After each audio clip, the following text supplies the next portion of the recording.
the Rebbe spoke about the challenge of wealth, right? 1955. Yeah, you want to talk about it? What happened there? It was an interesting experience. It's before my days. I wasn't born yet, but I heard it on tape because it was recorded on audio, and I heard from people who were there. The Rebbe spoke about how for hundreds or maybe thousands of years, Jews were tested with the test of poverty. He said, and they triumphed. We survived, we thrived, we're here today. We're building Judaism despite everything. And of course, the worst poverty and the worst destruction, which was the Holocaust and the Soviet communism, and the Jews came out of it, not unscathed. He says, now it's time for God to test the Jewish people with wealth. And he was really, this is the early 50s. Most Jews were so poor. Remember, you were dealing with a generation of survivors. Most of them crossed the ocean and came with a nickel or a quarter or $5 in their pocket. $5 was a lot of money.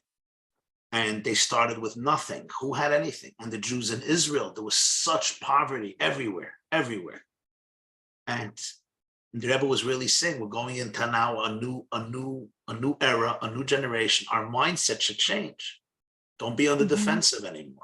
Don't see our people as dejected and downtrodden and broken. Let's think big. He would love to repeat the phrase that God tells Jacob in his dream of Faratzta Yamav Aked Matzafainav Anegba. You should spread out in the east and in the west and in the south and the north to build up Torah and Judaism in the entire world. For that, we need money. So he then said, it's Purim, it's a special time. Whoever wants to be blessed with wealth and agrees to accept the challenge and utilize it the way God wants them to utilize it should raise their hands.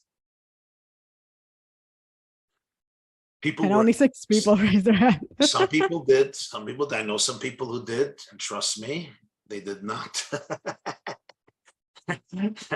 You could see the success in their lives. They were not poor people, to put it mildly. A few people I know actually. Most of them already passed away, but they were extremely wealthy people. The Rebbe then afterwards, he got a little upset because he said there are people here who are embarrassed. They're too self-conscious to raise their hands to make believe they're interested in money. But then afterwards, they're going to come running and saying, I need money, bless me with money. He says, now there's an opportunity for you to be blessed. Why are you making shtick? Why are you feigning humility that you're not interested in it? But essentially, again, we come back to this point that wealth, like every great gift, can be an enormous moral, spiritual, and emotional and psychological challenge. On the other hand, we live in a time where God says, take this challenge because you can triumph over it. You can transform the money into the greatest vehicle of the most unprecedented growth in Jewish history, financially, spiritually, and emotionally. And that message that you just shared with us from the Farbrengen is not limited to those people in that time and place. It's a message for all of us now, today, that's an opportunity available for all of us. That's the mindset that we need to have.